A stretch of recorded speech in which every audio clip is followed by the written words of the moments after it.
रात का सन्नाटा, सड़कों पर पसरा अंधेरा और एक रहस्यमयी कातिल जो केवल छायाओं में नजर आता था। यह कहानी है 1989 में मुंबई और कोलकाता में हुए स्टोनमैन मर्डर्स की। यह वो खौफनाक हत्याकांड था जिसने पूरे देश को हिलाकर रख दिया।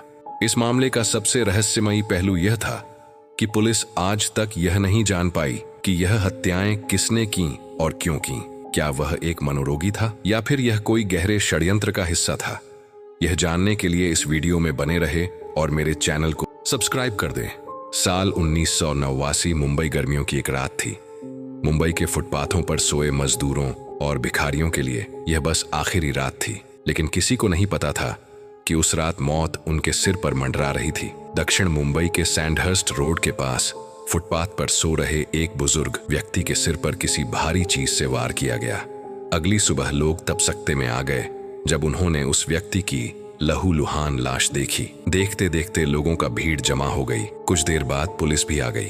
पुलिस ने जांच की, लेकिन कोई सुराग नहीं मिला। शुरुआत में पुलिस ने इसे साधारण हत्या समझा, लेकिन जब अगले कुछ हफ्तों में इसी तरह की कई और हत्याएं हुईं, तो यह साफ हो गया कि शहर में एक खतरनाक सीरियल किलर घूम रहा है। देखते देखते 12 मौतें हो गईं। पुलिस को सभी हत्या का तरीका हर बार एक जैसा था। हत्याएं केवल रात के अंधेरे में होती थीं। केवल फुटपाथों पर सोए हुए गरीब और बेसहारा लोग ही शिकार बनते। हत्यारे का हथियार कोई भारी पत्थर होता जिससे सिर पर वार कर दिया जाता। उस पत्थर वेट 30 का था और ना ही लाश के आसपास कोई सुराग नहीं छोड़ा जाता था। इस पैटर्न के कारण पुलिस को यकीन हो गया कि यह कोई मानसिक रूप से विक्षिप्त हत्यारा है जो बिना किसी कारण हत्या कर रहा है। मुंबई में 12 हत्याओं के बाद अचानक हत्याएं बंद हो गईं। पुलिस को लगा कि हत्यारा या तो मर गया या फिर किसी दूसरे शहर चला गया। कुछ ही महीनों बाद कोलकाता में उसी तरह की हत्याएं शुरू हो गईं।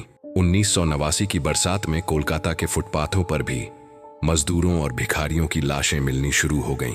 यहां भी मरने वालों के सिर पर भारी पत्थर से वार किया गया था। पुलिस ने इन हत्याओं की तुलना मुंबई के स्टोनमैन मर्डर्स से की और दोनों मामलों में समानताएं देखीं।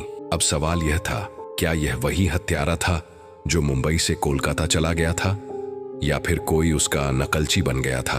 पुलिस ने नाइट पेट्रोलिंग बढ़ा दी, लेकिन हत्यारा बेहद चालाक था। वह इतनी चुपचाप हत्या करता था कि किसी को भनक भी नहीं लगती थी। यहाँ तक कि कई बार हत्या के दौरान आसपास पुलिसकर्मी मौजूद रहते थे, फिर भी कोई कुछ नहीं देख पाता था। फुटपाथों पर सोने वाले लोगों में खौफ बढ़ता जा रहा था। कई लोग रात को सोने से डरने लगे। कुछ मंदिरों और गुरुद्वारों में शरण लेने लगे, लेकिन स्टोनमैन का आतंक थमने का नाम नहीं ले रहा था। इस तरफ सिलसिला चलता रहा। कोई दिन बीत गए पर पुलिस को कोई सुराग नहीं लगा। एक रात पुलिस को एक गुप्त सूचना मिली कि एक संदिग्ध व्यक्ति एक सुनसान गली में छुपा हुआ है। जब पुलिस वहां पहुंची तो उन्हें एक बूढ़ा भिखारी मिला। उसने बताया कि उसने कातिल को देखा था, लेकिन उसकी बातें रहस्यमयी थीं। वो आदमी इंसान नहीं, कोई छाया है। मैं सो रहा था, तभी उसने मेरे पास से गुजरते हुए किसी और के सिर पर वार कर दिया। मैं चीख नहीं सका क्योंकि मेरे अंदर अजीब सी घबराहट हो गई थी। मैंने देखा तो वो इंसान जैसा नहीं लग रहा था। उसका चेहरा अधेरा था, आंखें बहुत डरावनी थीं। वह आदमी इतनी बुरी तरह कांप रहा था कि उसकी बातों पर यकीन करना मुश्किल हो गया। पुलिस ने कई संदिग्धों को पकड़ा, जिनमें कुछ मानसिक रूप से बीमार व्यक्ति भी शामिल थे, लेकिन किसी के खिलाफ कोई ठोस सबूत नहीं मिला। इस दौरान एक अफवाह भी फैल गई कि यह हत्याएं किसी तांत्रिक अनुष्ठान का हिस्सा हो सकती हैं। कई लोगों का मानना था कि हत्यारा कोई इंसान नहीं बल्कि कोई दुष्ट आत्मा थी। हालांकि पुलिस ने इन सिद्धांतों को खारिज कर दिया और अपराधी को पकड़ने की कोशिश जारी रखी। 1990 की शुरुआत में कोलकाता में अचानक हत्याएं बंद हो गईं। न कोई गिरफ्तारी हुई, न ही कोई सुराग मिला।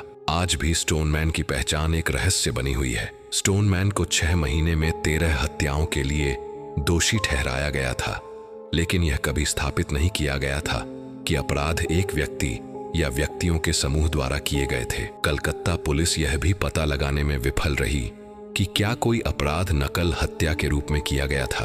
आज तक किसी भी अपराध का आरोप नहीं लगाया गया है। सभी 13 मामले अनसुलझे हैं।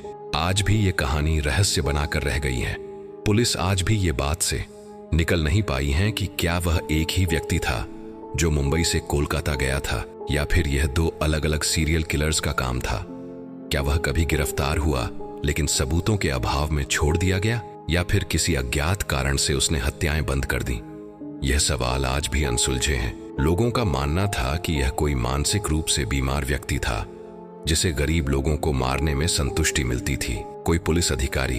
एक थ्योरी यह भी थी कि हत्याएं किसी ऐसे व्यक्ति ने की जिसे पुलिस के काम करने का तरीका अच्छे से पता था। लोग मानते थे कि यह कोई अघोरी या तांत्रिक था जो बलि चढ़ाने के लिए हत्याएं कर रहा था। नकलची हत्यारे। यह भी संभव था कि एक से अधिक हत्यारे हों जिन्होंने एक दूसरे से प्रेरित होकर यह अपराध किए। क्या स्टोनमैन कभी पकड़ा जाएगा? आज भी जब कोई फुटपाथ पर अकेले सोता है तो लोग उसे स्टोनमैन मर्डर्स की कहानी जरूर सुनाते हैं। क्या यह मामला कभी सुलझ पाएगा या फिर स्टोनमैन हमेशा के लिए एक रहस्य बना रहेगा? यह हम नहीं जानते, लेकिन इतना तय है कि यह भारत के सबसे खौफनाक अनसुलझे अपराधों में से एक रहेगा। दोस्तों, अगर आपको वीडियो अच्छी लगी तो शेयर करें और मेरे साथ बने रहे।